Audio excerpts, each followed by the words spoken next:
Olá, pessoal. Bem-vindos a mais um episódio dos programas Papos Improváveis. Conversas descontraídas, perguntas meio malucas e respostas mais divertidas ainda. Sempre com pessoas da área de marketing, comunicação e cultura em geral. Hoje eu recebo aqui um velho amigo, grande e conhecido jornalista Adonis Alonso. Olá, Adonis. Fala, Marião, tudo bem? Meu querido Adonis, você nasceu no Ipiranga, ali do ladinho da República da Moca, onde eu nasci, e tanto eu como você tomamos muitas caneladas pelas quadras e campos dos nossos bairros. Hoje você é um dos jornalistas mais conceituados do segmento de publicidade, cobre a nossa atividade há muitos anos e faz coberturas do Festival de Cannes há muito tempo. Eu ouvi falar de um jogo entre os jornalistas brasileiros e os russos nas areias de Cannes, do lado do Palais, ali onde ocorre o festival. A minha pergunta é a seguinte: onde você apanhou mais? Nos campinhos do Ipiranga ou no jogo enfrentando os russos? Bom, sem dúvida apanhei mais na várzea, né? Acho que em Cannes eu bati mais. É o seguinte, foi o primeiro ano que os russos apareceram lá no Festival de Cannes e, ao contrário do que a gente imaginava, eles são muito divertidos. E fizemos amizade e marcamos um jogo contra no fim de tarde, lá na praia ao lado do Palais, com torcida e tudo, cara. E aí o jogo estava rolando, tinha um russo meio folgado, ele até jogava bem, cara. Ele vinha pela lateral, sempre comendo um, comendo dois, comendo três. Uma hora eu falei, bom, chegou a minha vez, né? Cara, eu dei um carrinho no russo, que eu peguei a bola, levantei ele e um monte de areia. O cara foi parar quase na crossete. Aí ele pôs as duas mãos na cabeça e gritava, killer, killer, killer. Era a única palavra em inglês que ele sabia falar, provavelmente. Se defendeu bem. Acho que sim. Falando sério, Adonis, você é um grande jornalista, muito conhecido de todos nós na área de marketing e comunicação, mas você começou como repórter policial na sua carreira. E aí depois mudou para o mercado de publicidade. Eu imagino que você pensou, bom, depois de ver tanta tragédia, tanta coisa pesada na área policial, nada mais me assusta. Mas eu acho que você se enganou quando foi para a propaganda. Fala a verdade, como é que foi essa transição e como é que ela aconteceu? Essa transição foi um convite do Rossini, na época ele era editor do próprio Marque, né?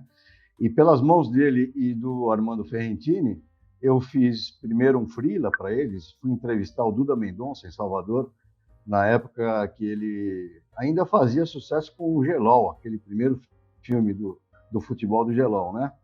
Mas, não, cara, eu acho que a propaganda foi muito melhor do que a reportagem policial. Eu acabei trocando visitas a delegacias e necrotérios por festa, por festivais, então a troca foi muito vantajosa, cara. E o que te trouxe para o jornalismo? Quando que você decidiu ser jornalista, Adonis? Cara, eu decidi ser jornalista acho que com 10, 11 anos de idade no máximo. Tinha um senhor lá no meu bairro, no Ipiranga, que era tipo um faz-tudo, né? Ele fazia serviço de eletricista, encanador, pedreiro, pintor, e sempre ele estava fazendo alguma coisa na minha casa e chegava de manhã cedinho com notícias populares embaixo do braço. Eu já gostava de ler, eu roubava notícias populares dele, me divertia muito com aquelas manchetes que eu achava muito criativas, tipo, matou amigo do peito pelas costas, sabe? Aí eu falei assim, é isso que eu quero fazer, cara. É verdade. O Notícias Populares era histórico, era uma aula de títulos para os redatores todos. Eu me diverti muito e atendi a conta também uma época. Que bom. Deixa eu fazer uma outra pergunta para você agora. O nosso programa chama Papos Improváveis, então eu vou pedir para você me contar uma história improvável que você me comentou uma vez sobre uma viagem de navio com um monte de gente do mercado, se não me engano, uma viagem produzida ou levada, ou patrocinada pelo SBT. Como é que foi essa história? Eu não entendi. O SBT, ele, numa época, ele fazia vários encontros com o mercado publicitário sempre no final do ano. E num desses anos ele fez lá alugou um navio da linha C, um Eugênio C, Filipe C, Giovanni C, sei lá, um daqueles Cs, né?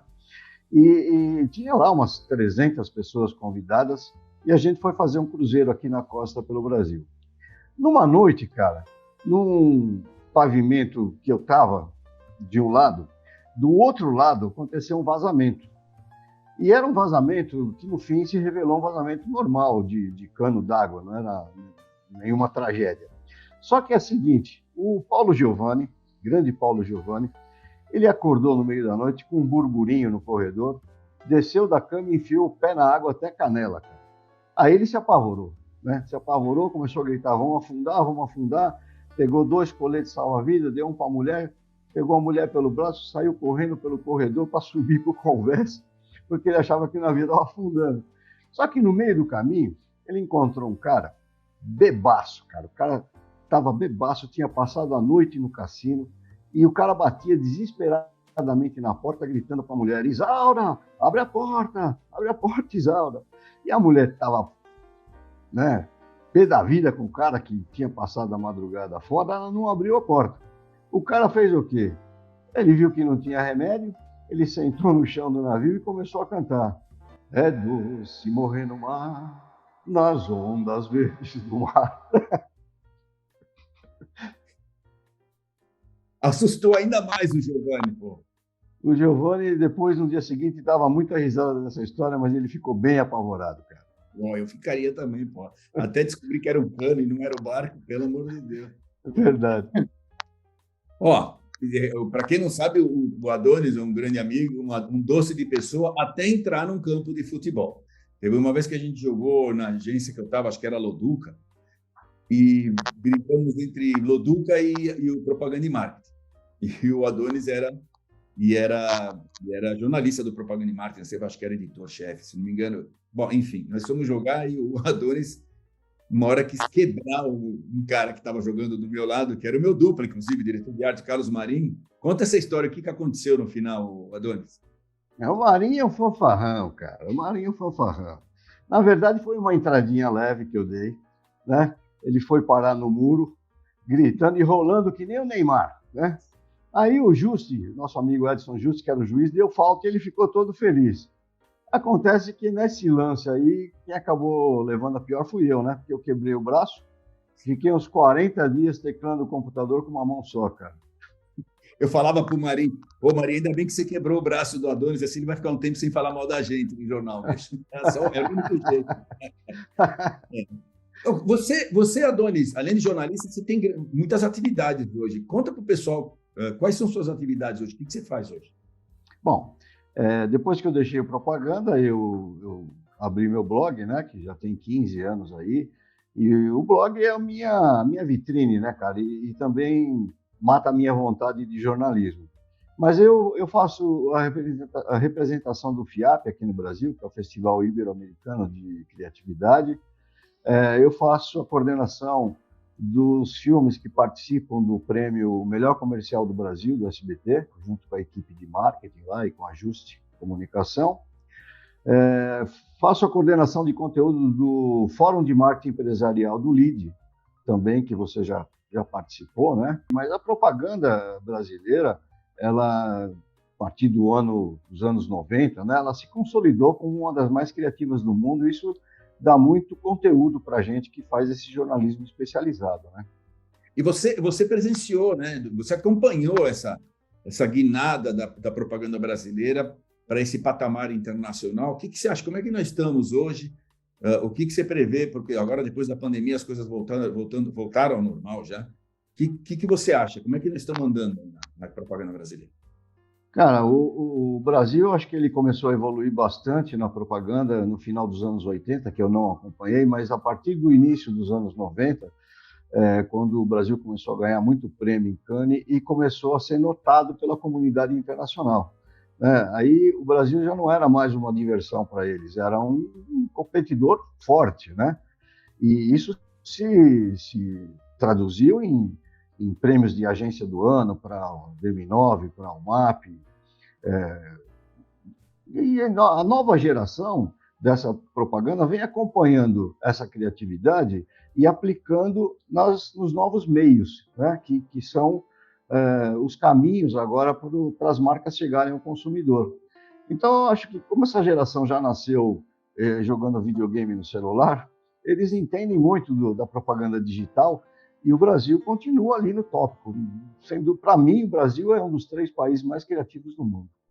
E para quem não sabe, achando que é só festival de prêmios, bom, primeiro que alguns festivais são referências no mundo todo de tecnologia, descobrimentos de novos formatos e tal. Mas o mais importante, com esse sucesso, o Brasil acabou virando celeiro de profissionais que foram para fora trabalhar e também virou centros de desenvolvimento de campanhas globais. Então, o fato de se tornar um país reconhecidamente criativo em festivais trouxe negócios para o país. Né? Vamos deixar isso claro, para não ficar parecendo que é só um bando de gente se divertindo na praia, né, Adonis? Adonis, você já entrevistou muita gente, né, nessas décadas de jornalismo. Como o nosso papo é sobre o improvável, me diga uma situação improvável, uma saia justa que você teve em alguma dessas entrevistas e como é que você saiu dela. Se é que saiu, né?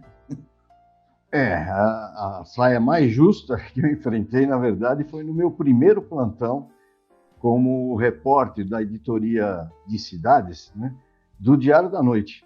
Eu era estagiário ainda, fui contratado como estagiário, eu estava na faculdade ainda, e de repente eu cheguei no primeiro plantão que eu fazia no jornal,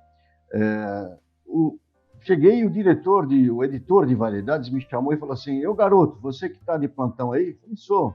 É o seguinte, cara, ó, pega o fotógrafo aí e vai para um galpão ali no Bom Retiro, que o Pelé está gravando um comercial.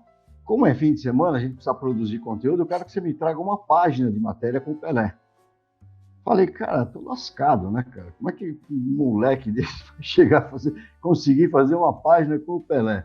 Bom, eu fui lá pro local, esperei o diretor dar o primeiro break na gravação, para um descanso, e na cara dura, postei perto dele e falei: "Seu Pelé, muito respeito, é o seguinte, olha, eu estou começando agora, eu estou fazendo o meu primeiro estágio em jornal, e se eu não levar uma página de entrevista com o senhor, eu estou na rua." Cara, o Pelé olhou para mim com aquela cara de pena, chamou o empresário dele e falou assim: "Vamos para o camarim, tranca a porta, só abre daqui meia hora." Eu falei: "Porra, meia hora? Dá para fazer 2 páginas, não uma, né?" E foi assim que eu consegui sair dessa saia justa. E, bom, eu que já era fã do Pelé, daí por diante, então, né? Não tinha outro jeito. Na verdade, você usou a franqueza, né? Nessas horas, a sinceridade pode ajudar muito mesmo. Tem razão. Pois é, pois é. Bom, todos os amigos aqui passam por isso, tá? Eu aviso que a gente sempre quer fazer uma sacanagemzinha, porque o que adianta ser amigo e não poder sacanear, né? Então, a gente tem um teste que a gente costuma fazer com os amigos, um teste bastante improvável. Então, é o seguinte, Adonis, para encerrar, situação é a seguinte, você morreu e foi para o céu. Jornalista ir para o céu já é meio complicado, já é meio improvável, mas tudo bem. Muito, muito. Você morreu e foi para o céu. Chegou lá, tem 3 portas. Você vai ter que escolher entre uma dessas portas, tá? Na primeira porta está escrito aqui, céu só para agente de trânsito. Aquele cara que fica multando a gente na esquina. A segunda porta diz, céu só para publicitário argentino. E a terceira porta, céu só para palmeirense fanático. Qual das 3 portas você escolhe para passar o resto da eternidade? Bom, eu vou dizer que a primeira que eu não entraria era de agente de trânsito. Porque esses caras, começa pela cor, né? O cara não é azulzinho, não é rosinha, verdinho. O cara já é marrom, né? Já é agressivo. E ele, quando não está com aquela mãozinha, né? Mandando você passar no semáforo quebrado, ele está na espreita para te ferrar, para te multar, né? Então essa eu não entraria. A terceira, de palmeirense, também não dá, né, cara? Porra, corintiano entrar em céu de palmeirense ia ser um inferno, né? Ia ser o céu, ia ser um inferno. Então, acho que eu ficaria com a porta do publicitário argentino, porque, apesar dos hermanos serem um tanto quanto audaciosos, né, com relação ao Brasil, na verdade, eles são muito criativos. Eu admiro muito a propaganda argentina, muito o cinema argentino, e tenho muitos amigos lá, vários amigos que eu fiz com mais de 20 e tantos anos cobrindo o FIAP, o Elorro, já fui assistir jogo de futebol do Corinthians com eles. Então, é essa aí, eu vou nessa aí. Eu também iria, viu? Porque eu tenho muito amigo argentino, a gente brinca, sacaneia, mas é um povo muito divertido, cara, muito divertido. É impossível você não jantar com algum deles e não dar gargalhadas com eles. Eu adoro isso. Verdade. Meu querido Adonis, nem doeu, foi rápido. Muito obrigado e fale tchau para as pessoas. Aí eu vou colocar aqui embaixo, pessoal, a legenda do blog do Adonis, para vocês acompanharem as notícias que ele solta em primeira mão ali. Muito obrigado, Adonis. Fale tchau. Bom, Marião, obrigado você pelo convite, teu pessoal aí muito simpático. E como dizia Vicente Mateus, né, quem sai na chuva para se queimar. Então, vamos lá, né, a gente encara isso. Boa, valeu, Adonis. Um abraço. Tchau. Valeu, obrigado, Mário.